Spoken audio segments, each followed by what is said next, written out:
En este día sábado, como todos los sábados que dedicamos a nuestra Madre la Virgen María, queremos honrarla, queremos venerarla, queremos seguir su ejemplo dándole un sí verdadero al Señor, un sí también que vaya acompañado con nuestras acciones, con nuestras obras, porque gracias a nuestra Madre la Virgen María es que también se hizo posible la salvación para el género humano. Gracias también a esta primera comunidad humana de Jesús, de María y de José, la Sagrada Familia, es que también nosotros tenemos el sacramento de comunión por excelencia porque fueron parte de este proyecto salvífico. Y gracias pues a ella nosotros también nos congregamos y tenemos una madre que nos ama, como dice una animación, una madre que nos ama, que siempre nos dice, hagan lo que Él les diga. Y es por eso también que estamos reunidos en este templo de las bienaventuranzas, porque celebramos la alegría de la comunidad que está centrada en la comunión espiritual, en la comunión sacramental, comunión sacramental que compartimos todos los cristianos católicos desde nuestro bautismo. Y por eso, como comunidad, nos seguimos formando en la fe, seguimos conociendo a Jesús, seguimos acercándonos a Él, seguimos escuchando su palabra para así hacer su voluntad. Y en la primera lectura que escuchamos en este día, ya estamos casi concluyendo la carta a los Hebreos, tanto ayer como hoy se nos dan algunas instrucciones, algunas reglas que nosotros debemos de seguir como cristianos católicos. El día de ayer se nos hablaba de conservarnos siempre en el amor, porque es el amor el que une a la comunidad de Jesús. Y el día de hoy se nos dice, hagan siempre el bien, no olviden de hacer el bien. Esa es la invitación de la primera lectura. Nos invita a actuar siempre haciendo el bien a los demás. Por eso también en la lectura de ayer se hablaba en otro segundo elemento de la hospitalidad.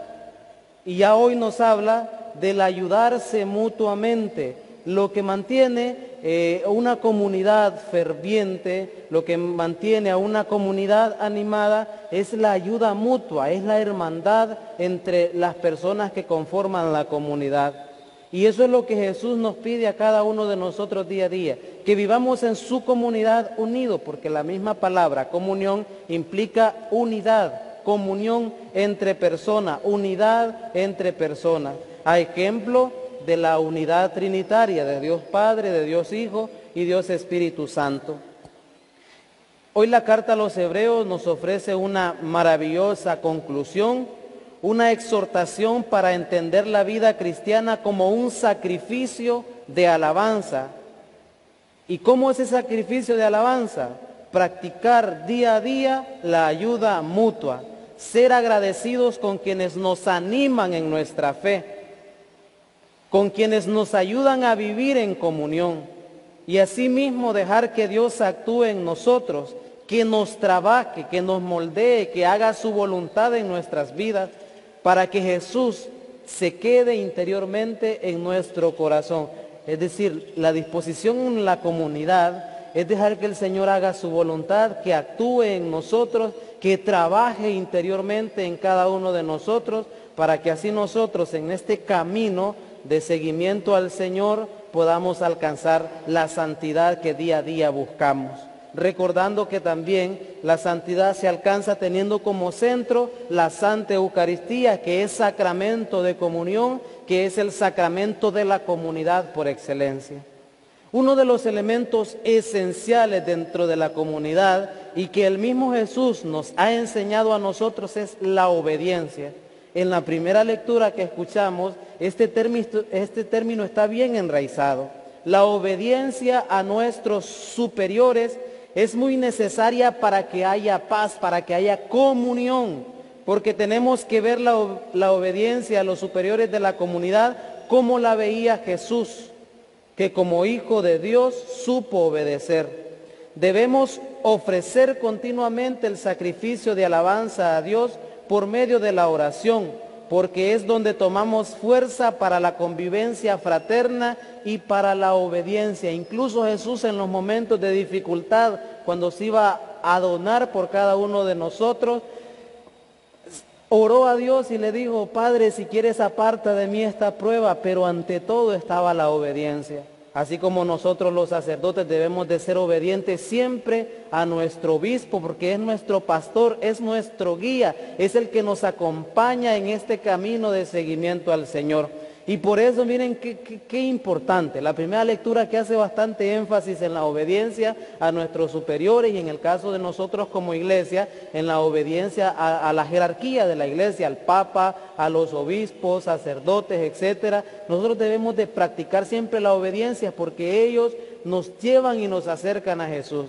Y por eso el salmo de hoy, el salmo de este día, nos habla: el Señor es mi pastor, nada me faltará. Haciendo alusión también que como iglesia tenemos pastores que nos acompañan en este seguimiento al Señor. Nuestro pastor en nuestra diócesis es Monseñor Guido Charbonneau, y el pastor es el que nos acompaña, nos enseña, nos gobierna y es el que nos lleva a Jesús. Por eso nosotros siempre debemos de darle obediencia. Hay algunos elementos fundamentales para un buen director espiritual.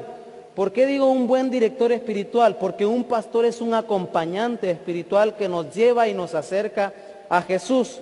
Y por eso hay algunos oficios propios de un director espiritual. ¿Cuáles son esos oficios propios de un de un director espiritual? ¿Cuáles son esos oficios y que nosotros podemos ver en algunas personas, podemos ver en los sacerdotes, podemos ver también en las religiosas? Porque del pastoreo se nos habla tanto en el Salmo como en el Evangelio. ¿Cuáles son los oficios de un buen director? El primer oficio es ser maestro.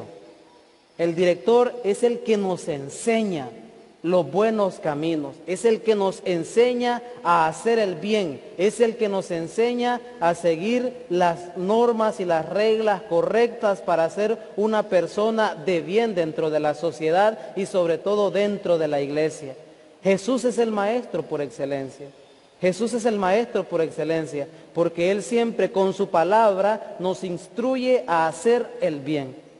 O sea, una de las características de un buen director espiritual es ser maestro. Es el que me enseña, es el que me invita incluso también a leer libros espirituales que ayuden a mi formación en la fe. Segundo oficio de un buen director espiritual: médico. Médico. El director espiritual es el que detecta cuando la oveja o cuando la persona tiene algún problema grande de enfermedad espiritual. Por eso el médico siempre tiene que realizar exámenes, y lo mismo tiene que hacer un director espiritual a medida que vaya acompañando a la oveja, a medida que vaya acompañando a la persona, tiene que ir haciéndole exámenes. Tiene que hacerle como una radiografía o un examen total, digamos, de su vida. Porque ya descubriendo cuál es esa enfermedad espiritual que tiene, como médico le va a recetar la mejor medicina para que pueda salir adelante y pueda ser una persona de bien, una persona que actúe obediente y conforme a la voluntad de Dios. Entonces ya van dos oficios. Primero, maestro, que es el que enseña, el que instruye, el que enseña e instruye la palabra de Dios.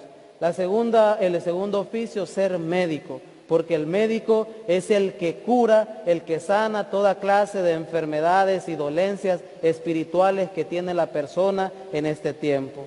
Tercer oficio de un buen director espiritual. El tercer oficio es ser padre. Padre. ¿Qué es un padre? Es aquel que acompaña a su hijo en todo momento.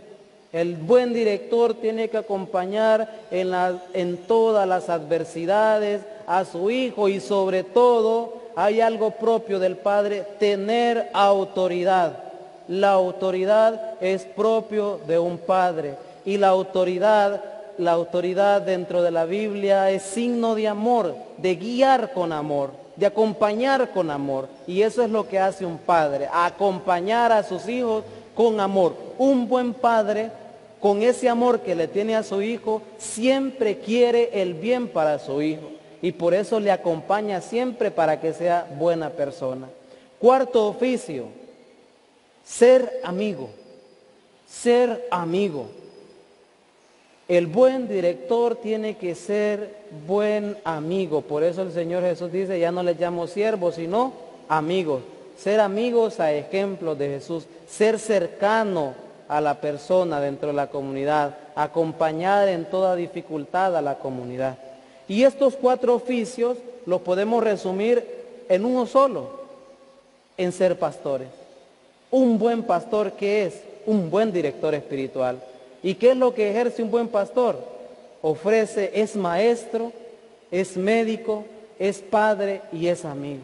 Y de esa manera puede acompañar mejor a la oveja o a la persona que no ande por los caminos de Dios. Le enseña, la educa, la forma en la fe.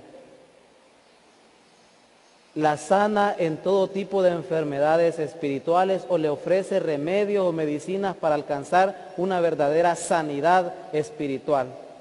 También tiene autoridad sobre esa persona y le guía a vivir en el amor y a practicar el amor porque tiene la autoridad como padre. Y asimismo es un buen amigo, es cercano a la persona. Y esos son los oficios propios de un buen pastor que están enraizados en la persona de Jesús. Jesús es el pastor por excelencia y por eso nosotros, los cristianos, debemos de seguir siempre a Jesús, nuestro pastor. También el Evangelio de hoy nos invita a dejar nuestras preocupaciones para centrarnos en Jesús de Nazaret. Es que el centro de nuestras vidas tiene que ser Jesús de Nazaret. Y como lo decía algunos días, el número 1 tiene que ser Él. Él debe ser el rey de nuestra vida. Él debe ocupar siempre el lugar principal en mi corazón y en mi casa. En mi casa. Por eso a veces es preocupante que dentro de nuestra casa muchas veces tengamos la televisión, pero no tenemos ninguna imagen de Jesús, ninguna imagen de la Virgen María, o no tenemos un altar dedicado al Señor. Como cristianos católicos tenemos que identificarnos, porque eso nos da identidad, nos da entrega, nos hace sentir también parte de la comunidad de Jesús. Por eso nosotros debemos de tener un altar en nuestra casa dedicado al Señor.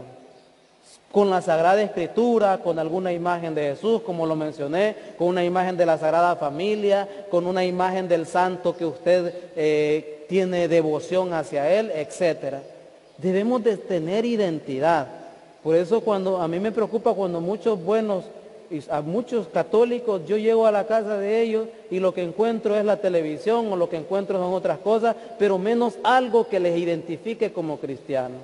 Tenemos que tener identidad y sobre todo la identidad es tener a Jesús como el centro de nuestras vidas, el centro de nuestro corazón. Entonces debemos de dejar que Jesús sea el centro de nuestro corazón. Descansar a solas con Él para escuchar en nuestro interior sus palabras y sus consejos. Si tenemos un altar dedicado, podemos orar en ese altar y podemos dejarnos guiar en el silencio. ¿Dejar guiar por quién? Por Jesús, porque es en el silencio donde el Señor Jesús se manifiesta y nos habla. A veces tenemos demasiados ruidos que impiden escuchar la voz de Dios. Muchas veces no podemos tener ruidos externos, pero ruidos internos sí, como las preocupaciones, las tristezas, el pensar aquí en los problemas, y todo eso no nos permite escuchar esa voz suave de Jesús que nos invita a hacer siempre su voluntad y nos indica el camino que debemos de seguir. Entonces Jesús nos invita a una intimidad con Él y nos invita siempre a estar dispuestos a escucharlo. Los apóstoles tenían grandes deseos de contarle a Jesús todo lo que habían hecho y enseñado. Por eso el Señor les dijo, venid vosotros solos a descansar un poco en un sitio tranquilo, porque como eran tantos los que le seguían, no tenían tiempo ni para comer. Ellos se marcharon, pero como la figura de Jesús atraía a la muchedumbre, cuando se dieron cuenta de que se marcharon, fueron corriendo y se adelantaron. O sea, como cristianos católicos siempre debemos de dejar tiempo, mejor dicho, no siempre, siempre debemos de estar dispuestos a la escucha del Señor. Siempre debemos de estar dispuestos a la escucha del Señor. Porque el Señor Jesús siempre se compadece, siempre nos enseña y siempre nos lleva por el buen camino. Pidamos en este día, pues, al Señor Jesús que nos haga tener un corazón bueno, que hagamos siempre el bien, que nos conservemos en el amor, que seamos hospitalarios, que nos dejemos ayudar y ayudemos también a los demás, y que sobre todo tengamos como el centro de nuestra vida y nuestro corazón a Jesús, que se va a hacer presente como sacramento de comunión. Es en Jesús que todos nos unimos, porque hoy celebramos su palabra y también nos vamos a alimentar de Él en su cuerpo y en su sangre. Por eso la comunidad de Jesús, que somos nosotros, debemos de ser comunidad eucarística, porque cuando todos comulgamos, nos unimos a Él. Y quien no comulga, ¿qué pasa? Le hace falta ese elemento para estar en comunión plena con el Señor Jesús. Por eso, a través de la oración, a través de la intimidad, dejemos que Jesús trabaje en nosotros. Regalémosle nuestra vida al Señor, ofrezcámosle nuestra vida al Señor, démosle grandes momentos de silencio para que Él nos pueda susurrar al oído y nos pueda decir cuál es la voluntad de Él en nuestra vida y qué es lo que quiere que nosotros hagamos. Pidamos entonces al Señor que nos acompañe siempre en nuestro caminar y que prepare nuestro corazón hacia ese buen puerto que es la santidad. Porque siempre la comunión nos lleva a ganar la vida eterna. Solo estando en comunión nosotros ganamos la vida eterna, porque eso nos ayuda a ser santos. Gloria al Padre, y al Hijo, y al Espíritu Santo. Como era en el principio, ahora y siempre, por los siglos de los siglos. Amén.